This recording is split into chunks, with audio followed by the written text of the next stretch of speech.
Colour की कुर्सियों पर बैठने वाले लोग हमारा हक नहीं देंगे, तो हमें इतनी ताकत अल्लाह ने दी है कि हम अपना हक छीनेंगे। लंबी तकरीर नाथूराम गोडसे ने की और नाथूराम गोडसे ने कहा कि मैंने महात्मा गांधी को गोली इसलिए मारी क्योंकि बापू हमेशा मुसलमानों की।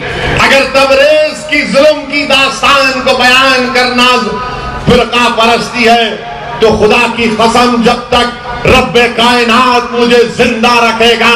मिस्टर ओवैसी, सुनने की आदत डालो।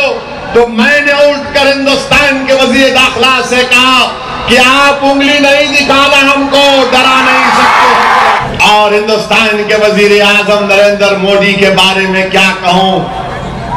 अरे मिस्टर मोदी,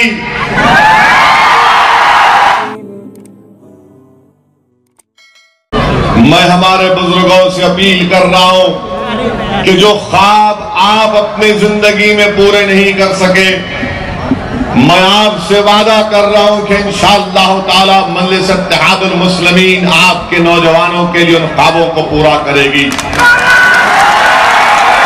मैं गुजारिश करने आया हूं हमारी इज्जतदार माँ और बहनों से, मैं अपनी माँ और बहनों से अपील कर रहा हूं कि आप जो रात रात भर फिक्र करती थी, कभी डर के माहौल में, कभी खौफ के माहौल में, कभी फसाद के माहौल में, तो कभी कर्फ्यू के माहौल में, मैं उन माँ और बहनों से कहने आया हूं कि अब इंशाअल्लाह ताला हम डर को आपके करीब आने नहीं देंगे और डर को मिटा कर रहेंगे। मैं नौजवानों तुमसे कहने आया हूं, मैं नौजवानों मैं आपसे अपील करने आया हूं कि 21 तारीख को बेखौफ होकर आप अपनी जमात के हक में अपने वोट का इस्तेमाल करो। तुमको अब बीजेपी, आरएसएस, कांग्रेस, राष्ट्रवादी, शिवसेना से डरने की जरूरत नहीं है। मैं तुमसे ये कहने आया हूं, अपील करने आया हूं कि हिंदुस्तान की जमहूरियत आपको इस बात की इजाजत देती है कि आप अपने पसंद के उम्मीदवार को हक में अपने वोट का इस्तेमाल करें। लोग मजलिस पर इल्जाम लगाने वालों, मुझे ये तो बताओ कि महाराष्ट्र में जो हालिया पार्लिमानी इंतखाबात हुए, तुमने हमारे वोट हासिल तो कर लिए, मगर बताओ कांग्रेस और राष्ट्रवादी कांग्रेस वालों, तुम्हारी नजर में मैं फिरका परस्त हूं, और अगर गरीब, मजलूम, मुसलमान, अकलियत, दलित की आवाज उठाना असदुद्दीन ओवैसी को फिरका परस्त बनाता है, तो मुझे इस फिरका परस्ती पर फख्र है और रहेगा हमेशा इंशाअल्लाह। मेरा रास्त उन कांग्रेसियों से सवाल है जो आज इस जलसे में भी कहीं छुपकर मेरी बेबाक आवाज को सुन रहे होंगे। तो सुनो कांग्रेसियों, सुनो राष्ट्रवादी कांग्रेस के खरगोशों, जो तुम बताओ क्यों कांग्रेस का एमपी कामयाब नहीं हुआ? कहां से राष्ट्रवादी को कामयाबी मिली? और इल्जाम मुझ पर लगाते हैं। मैं आपको बताने आया हूं, आपसे दर्दमंदाना अपील करने आया हूं कि औरंगाबाद में इम्तियाज जलील की कामयाबी क्या पैगाम देती है आपको? इम्तियाज जलील की कामयाबी आपको पैगाम देती है कि ख्वाब देखना शुरू करो, खुद एतमादी पैदा करो, डरने और घबराने की जरूरत नहीं है। अब हम अपने पार्टी के उम्मीदवार को जब पार्लियामेंट के इलेक्शन में कामयाब करवा सकते हैं, और वो भी औरंगाबाद से 30 साल के शिवसेना के एमपी को मजलिस के उम्मीदवार इम्तियाज जलील ने शिकस्त दी, तो मैं धूलिया के अवाम से कह रहा हूं कि जब औरंगाबाद की अवाम ने अपने इत्तेहाद की ताकत पर, अपने सियासी शऊर की बुनियाद पर, अपने कौम और मिल्लत के दर्द की बुनियाद पर नाइंसाफी के खात्मे के लिए खौफ को मिटाने के लिए, अपनी शनाख्त को जिंदा रखने के लिए, अपनी तहजीब का तहफ़्फ़ुज़ करने के लिए जब औरंगाबाद की तमाम आवाम मुत्तहिद हो गई तो औरंगाबाद की आवाम का पैगाम सुनाने में तुम्हारे पास आया हूं। वो तुमको पुकार पुकार कर कह रहे कि धूलिया की आवाम अब गुलामी की जंजीरों को तोड़ दो और अपने आप को कामयाब करो। आपको अपने आप को कामयाब करना है। मजलिस का उम्मीदवार कोई फारूक शाह नहीं है। जहां तक मेरी आवाज पहुंच रही है, जहां तक जिसके कानों तक मेरी आवाज पहुंच रही है, मैं अल्लाह से दुआ करता हूं कि अल्लाह तुम्हारे दिलों में मजलिस की मोहब्बत को पैदा कर दे। अल्लाह तुम्हारे दिलों में मजलिस की मोहब्बत को गालिब कर दे। अल्लाह तुम्हारे दिलों से मोदी का खौफ का खात्मा कर दे। अल्लाह तुम्हारे दिलों से शिवसेना और कांग्रेस की मोहब्बत को निस्तो नाबूद कर दे। अल्लाह तुमको एक ताकतवर और एक आजाद सियासी आवाज तुमको यहाँ पर पैदा करने का मौका मिल रहा है। हाँ, सुना है कि यहाँ से अब शिवसेना का उम्मीदवार इलेक्शन लड़ेगा। तो मालूम हो गया, बीजेपी को जब मालूम हुआ कि मजलिस आ रही है तो कहा तू लड़ ले, हम पीछे हट जाते।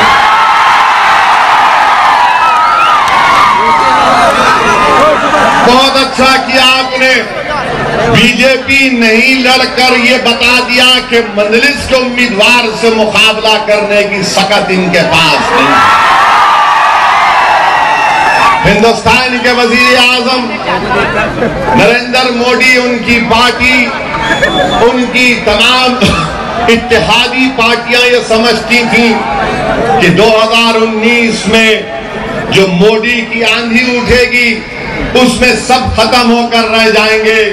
मगर एक मजलिस थी जिसने आरएसएस के लोगों से कहा कि सुनो, हमारी जमात की 70 साल तारीख में हमने तूफानों में चिराग जलाने का हुनर सीख लिया, हमने आंधियों का मुकाबला करना सीख लिया। जब दुनिया में सियासी जलजले आए तो मजलिस के और मजलिस के अरकान के पैर साबित कदम रहे। हमने आंधियों का मुकाबला किया, हमने तूफानों का मुकाबला किया। और जब पूरे हिंदुस्तान में बीजेपी और मोदी को 300 से ज्यादा पार्लियामेंट की सीट पर कामयाबी मिली तो कोई यकीन नहीं कर रहा कि कैसे औरंगाबाद से मजलिस का एक एमपी कामयाब हो गया। वो क्यों हुआ? अगर आप अपने दिलों में एतमाद पैदा कर लेंगे, अगर आप कॉन्फिडेंस को पैदा कर लेंगे, अगर आप अपने दिलो दिमाग से, अपनी सोच और फिक्र से इस चीज से आजाद हो जाएंगे कि नहीं नहीं इनका मुकाबला कौन करेगा। अरे तुम्हारे सामने मैं खड़ा हूं, हम मुकाबला कर रहे हैं बीजेपी से, हम मुकाबला कर रहे हैं शिवसेना से जमहूरी अंदाज तरीकों से। कौन था हिंदुस्तान की पार्लियामेंट में जब ट्रिपल तलाक का बिल आया तो क्या ये कांग्रेस उठी? जब ट्रिपल तलाक का कानून 3 मरतबा ये बीजेपी की हुकूमत लाई तो किसने ठहर कर हिंदुस्तान के आईन और संविधान का हवाला देकर आपकी आवाज को, हमारी तहजीब को, हमारे तमद्दुन की हिफाजत किसने की? क्या किसी कांग्रेस के एमपी में हिम्मत थी जो बोल सकता था? नहीं बोल सका। मजलिस थी और मुकाबला किया। पूछो इन कांग्रेसियों से कि जब मोदी हुकूमत ने अनलॉफुल एक्टिविटीज प्रिवेंशन एक्ट लेकर आए तो उस यूएपीए कानून की कौन मुखालिफत किया? मजलिस ने किया। मैं पार्लियामेंट में खड़ा होकर जब हिंदुस्तान के वजीर दाखिला से हमारी नोक झोंक हो गई, वो तो अपनी तकरीर में उठकर मुझसे कह रहे थे ऐसा करके, क्या ओवैसी मिस्टर ओवैसी सुनने की आदत डालो। तो मैंने उठकर हिंदुस्तान के वजीर दाखिला से कहा कि आप उंगली नहीं दिखाना, हमको डरा नहीं सकते। ये कौन किया? ये इसलिए हमने किया क्योंकि हिंदुस्तान का संविधान हमको इस बात की इजाजत देता है। यूएपीए एक्ट के खिलाफ मजलिस इत्तेहादुल मुस्लिमीन ने तरमीमात दिए, हिंदुस्तान की पार्लियामेंट के रिकॉर्ड्स गवाए। मैं जिम्मेदारी के साथ आपके सामने अर्ज कर रहा हूं, यही कांग्रेस पार्टी ने यूएपीए के कानून की तरमीमात जो लाई गई थी उसमें बीजेपी का साथ दिया। कांग्रेस राष्ट्रवादी बीजेपी का साथ दिए और मुझ पर इल्जाम लगाते कि मैं फरका परस्त हूं। ऐसा कानून में तरमीम लाई गई कि दिल्ली की हुकूमत एक लिस्ट निकालेगी और किसी का नाम लिख सकती है कि ये दहशतगर्द है और उसको कोई मौका नहीं मिलेगा। दिल्ली से ऑर्डर निकलेगा, किसी की जायदाद जब्त कर ली जाएगी। क्या कांग्रेस पार्टी ने उस कानून की तरमीम की तारीफ नहीं की? मजलिस ने उसकी मुखालिफत की। अरे हर मौके पर, हर मोड़ पर हम मुकाबला कर रहे हैं। और लोग मुझसे कहते हैं कि मजलिस के दो अरकान पार्लिमान है। जब मैं और इम्तियाज जलील ट्रिपल तलाक पर मुखालिफत किए, यूएपीए पर मुखालिफत किए, आरटीआई पर मुखालिफत किए, 370 पर मुखालिफत किए, हर मसले पर मुखालिफत किए, तो बीजेपी के लोग ताना मारते थे मुझ पर और इम्तियाज जलील पर कि ओवैसी तुम सिर्फ दो हो, तुम क्या कर सकोगे? तो मैंने कहा जरा फिर से हिला के बताओ। तो कहा ये, तो मैंने कहा इसका मतलब क्या है? इसका मतलब विक्ट्री है, ये दो नहीं विक्ट्री है। ये हम पर ताने मारते थे और लोग मुझसे सवाल करते कि तुम हिंदुस्तान की पार्लियामेंट में तरमीमात पर डिवीजन और वोट का मुतालबा क्यों करते हो? तो सुनो, आज मैं उनको भी बता रहा हूं और आपके सामने भी रख रहा हूं। जब हजरत यूसुफ अलैहिस्सलाम की नीलामी हो रही थी, जब हजरत यूसुफ अलैहिस्सलाम की नीलामी हो रही थी तो एक ज़ईफ औरत भी जा रही थी। लोगों ने पूछा, है बुढ़िया तू क्या करेगी? तेरे पास दौलत नहीं, तेरे पास कुछ नहीं। तो उस बुढ़िया ने कहा, और उस बुढ़िया का जवाब यहाँ की हमारी इज्जतदार माँ और बहनों के लिए है। उस बुढ़िया का जवाब यहाँ के गयूर नौजवानों के लिए है। उस बुढ़िया का जवाब यहाँ पर मेरे इज्जतदार बुजुर्गों के लिए है। उस बुढ़िया ने कहा कि मैं जानती हूँ कि मेरे पास दौलत नहीं, कुछ नहीं, मगर मैं अपना नाम रजिस्टर में लिखाने जा रही हूँ कि कल जब अल्लाह के सामने मेरे अमाल नामे लिखे पूछे जाएंगे तो मेरा नाम उसमें होगा। इसीलिए हम मुखालिफत करते हैं।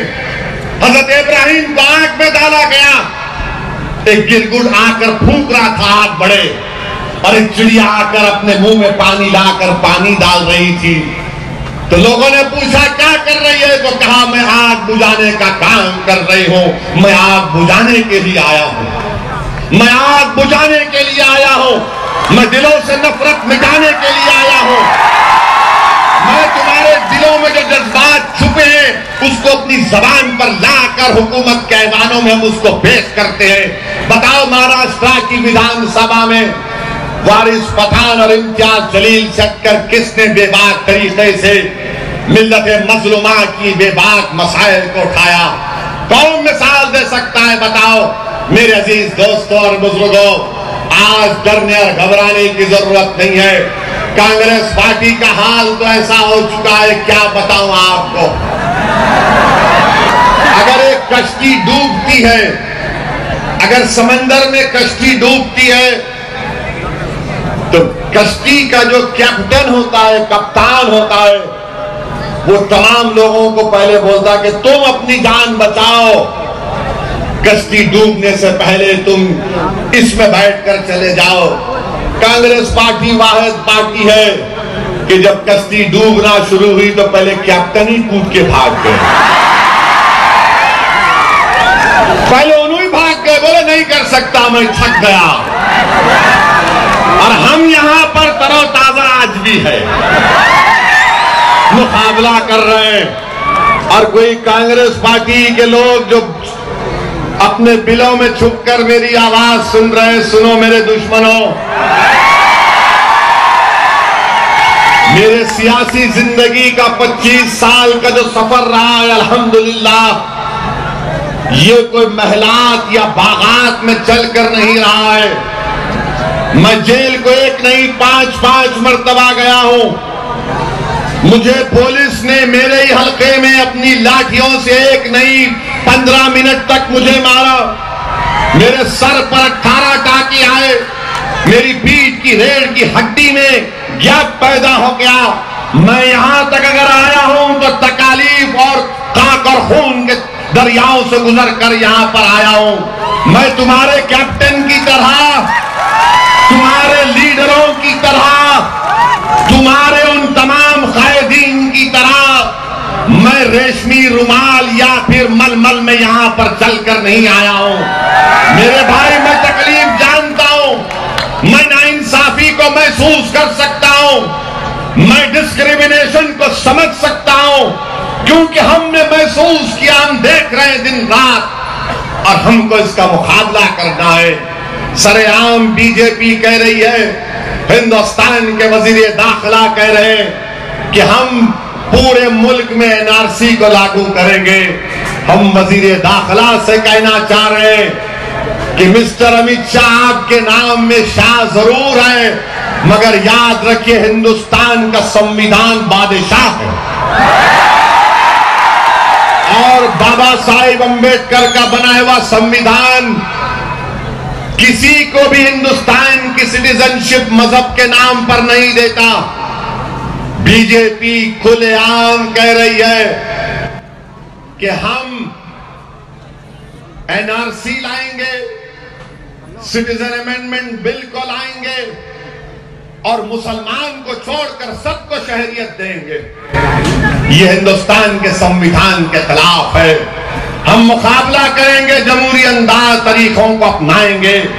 जो बीजेपी के अज़ाइम है वो आपके सामने है। खुलेआम एक वजीर दाखिला अगर ये बात कहता है तो क्या मुस्लिम अक़लियत के खिलाफ नफरत नहीं भरी जाएगी? कौन नफरत का इजाफा कर रहा है? मेरे भाई, मैं झारखंड भी गया, रांची में हमारा एक जलसा हुआ, हमारे सदर हुब्बान मलिक की क़ियादत में। मैंने वहां पर हमारी बेटी, हमारी बहन जो तबरेज की बीवी थी, आज बेवा हो चुकी, मैंने उससे मुलाकात भी की। मेरे भाई, जो मैंने उनके अफराद खानदान से तबरेज की तकलीफ को सुना, आज आकर ये कांग्रेसी, ये बीजेपी और ये तमाम लोग बोलते हैं कि मजलिस फिरका परस्त है।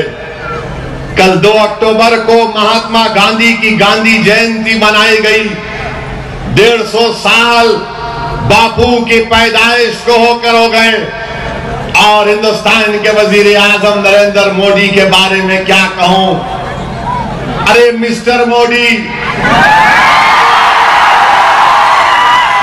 प्राइम मिनिस्टर, वजीर आजम, प्रधानमंत्री, जब ट्रंप आपकी मौजूदगी में ये कह रहा था कि आप हिंदुस्तान के बाबा कौम हैं, आप अगर उस वक्त ट्रंप को कह देते कि नहीं मिस्टर ट्रंप, भारत का फादर ऑफ द नेशन बाबा कौम मोदी नहीं, मोहनदास करमचंद गांधी है, तो मानते आपकी मोहब्बत गांधी से क्या थी। मगर आप मुस्कुरा रहे थे, इस्माइल कर रहे थे। नरेंद्र मोदी कभी भी हिंदुस्तान के फादर नहीं बन सकते। हिंदुस्तान के बाबा कौम का खिताब महात्मा गांधी ने मेहनत की, कुर्बानियां की, जुस्तजू की। और अजीब बात है कि सब लोग कल महात्मा गांधी को याद कर रहे थे, मगर कोई गांधी के पैगाम को तुमने समझा कभी? गांधी को क्यों मारा गया था? क्यों गोडसे ने गांधी के सीने में गोलियां दागी? कभी वक्त मिले तो नाथूराम गोडसे की वो तकरीर सुनो, जिसने उसने उस कोर्ट में खड़े होकर दी थी लंबी तकरीर नाथूराम गोडसे ने की और नाथूराम गोडसे ने कहा कि मैंने महात्मा गांधी को गोली इसलिए मारी क्योंकि बापू हमेशा मुसलमानों की तारीफ करते थे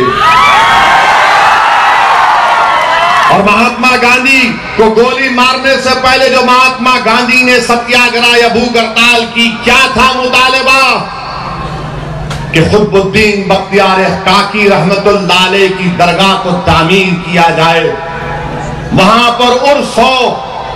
इसीलिए गोडसे ने बापू के सीने में गोलियां दाग दी और हमारे वजीर आजम बापू के इस बुनियादी पैगाम को हम आपको याद दिलाना चाहते हैं। हिंदुस्तान के वजीर आजम सिर्फ स्वच्छ भारत या शौचालय बनाने से बापू को खराज अकीदत नहीं पेश किया जा सकता। महात्मा गांधी को खराज अकीदत अगर पेश करना है तो महात्मा गांधी ने जो दिलों को मिलाने का काम किया वो काम करो, वरना ये तमाम ड्रामेबाजी बंद करो। ये ड्रामेबाजी से कोई फायदा नहीं होने वाला है। झारखंड रांची गया था, मैंने तबरेज की बेवा से मुलाकात की। मैं अपनी मुझ में इतनी हिम्मत नहीं थी मेरे भाई कि मैं तबरेज की बेवा की आंख में आंख डालकर उससे कुछ कह सकूं। वो बच्ची, मासूम बच्ची, मुझसे ये कहा कि मुझे इंसाफ चाहिए, मुझे इंसाफ चाहिए। मेरे शौहर को, मेरे पति को गैर जरूरी चोर कहकर मार दिया गया। मेरे भाई, कभी मौका मिले तो तबरेज का वीडियो देखो। मुझे कई दिन तक मैं इस तरह में, इस तकलीफ में अपनी जिंदगी उस दिनों को गुजारा। क्या देखते हैं हम लोग, मुझे फिरका परस्त बोलते हैं। जब तबरेज को पकड़कर मार रहे थे तो तबरेज से पूछ रहे थे कि बता तेरा नाम क्या है, तो डर के मारे तबरेज कह रहा था कि मेरा नाम सोनू है, सोनू है। मगर आखिर में जो मारने वाले यकीनन नाथूराम गोडसे की जायज औलाद है। तो उन्होंने तबरेज को जब मारा और तबरेज ने आखिर में कह दिया कि मेरा नाम तबरेज है, सोनू नहीं है, तो गोडसे की औलाद ने रात भर तबरेज को मारा, रात भर। अंदाजा लगाओ कहां गई इंसानियत, कहां गई इंसानियत। ठीक है, मैं हिंदुस्तान का बुरा आदमी हूं, मेरी जबान अगर कड़वी है तो तुम्हारे जुल्म की वजह से मेरी जबान में कड़वाहट पैदा हो गई। तुम्हारे नाइंसाफियों के इन नजारों को देख देख कर मुझे अब हंसी भी नहीं आती कि तुमने ये हाल करके रख दिया एक मासूम बच्चे का कि कोई दौड़कर रोका नहीं मारने वालों को कि भाई रुक जाओ, ये किसी का शौहर है, किसी का बेटा है। किसी ने बढ़कर ये नहीं कहा कि इसको पानी तो पिला दो, वो भी नहीं। रात भर मारने के बाद जब पुलिस आकर तबरेज को लेकर गई, बड़ी मुश्किल से उसकी बेवा हमारी बेटी शाइस्ता ने जब पुलिस स्टेशन में मुलाकात की तो तबरेज ने कहा मुझे अस्पताल लेकर जाओ वरना मैं मर जाऊंगा। अब आप बोलिए, कोर्ट को लेकर गए, कोर्ट से जेल को भेजा दिए। जेल में एक दिन के बाद तबरेज की मौत वाक़ई हो गई। क्या था तबरेज का, मौत किस वजह से तबरेज की हुई मालूम आपको? डॉक्टर्स ने कहा कि जब रात भर तबरेज को मारा जा रहा था तो उसके सर की खोपड़ी 3 जगह पर फ्रैक्चर आ गया था। ये बताओ आप फिर कौन फिरका परस्त है? मैं फिरका परस्त हूं, ठीक है।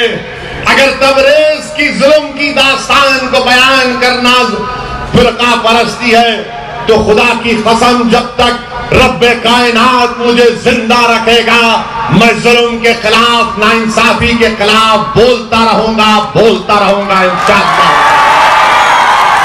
और मेरे अजीज दोस्तों और बुजुर्गों, मैं आपसे फिर से गुजारिश करने आ रहा हूं, फिर से आपसे अपील कर रहा हूं मेरे माँ और बहनों, अपने वोट का सही इस्तेमाल करो। डर डर कर हम जिंदगी नहीं गुजार सकते, याद रखो। अब दोबारा हिजरत नहीं होने वाली है, याद रखो। ये वतन हमारा है और था और रहेगा। हम यहाँ पर इंशाअल्लाह ताला हमारी बुजुर्गों की उन कुर्बानियों को रायगा जाने नहीं देंगे। हम रेशमी रूमाल की तहरीक चलाने वालों की रूहों को शर्मिंदा होने नहीं देंगे। हम अंग्रेजों के खिलाफ हमारे बुजुर्गों ने जो अपनी जानों को कुर्बान किया, हम उनकी कुर्बानी को रायगा जाने नहीं देंगे। हम हिंदुस्तान में अव्वल दर्जे के शहरी हैं, अव्वल दर्जे के शहरी बनकर रहेंगे। हम अपना हक लेंगे, अपना हक का मुतालबा करेंगे, और अगर इख्तिदार की कुर्सियों पर बैठने वाले लोग हमारा हक नहीं देंगे तो हमें इतनी ताकत अल्लाह ने दी है कि हम अपना हक छीनेंगे, अपने मुतालबात को मनवाएंगे, जमहूरियत को अपनाएंगे। तो मेरे भाई, डरने की जरूरत नहीं है। और याद रखो, जब दुनिया में आया है असदुद्दीन ओवैसी, तो एक दिन मुझे जाना है। मैं 2 बार नहीं मरूंगा, एक ही बार मरूंगा, और हो सके तो शायद तुम्हारे कंधों पर मेरे जिंदगी का आखिरी सफर तय होगा। मगर मेरे भाई, जब अल्लाह ने हमको हयात दी है तो उस हयात का मतलब समझो, एक बाहयात कौम बनकर जिंदा रहना है और अपने वोट का इस्तेमाल करना है।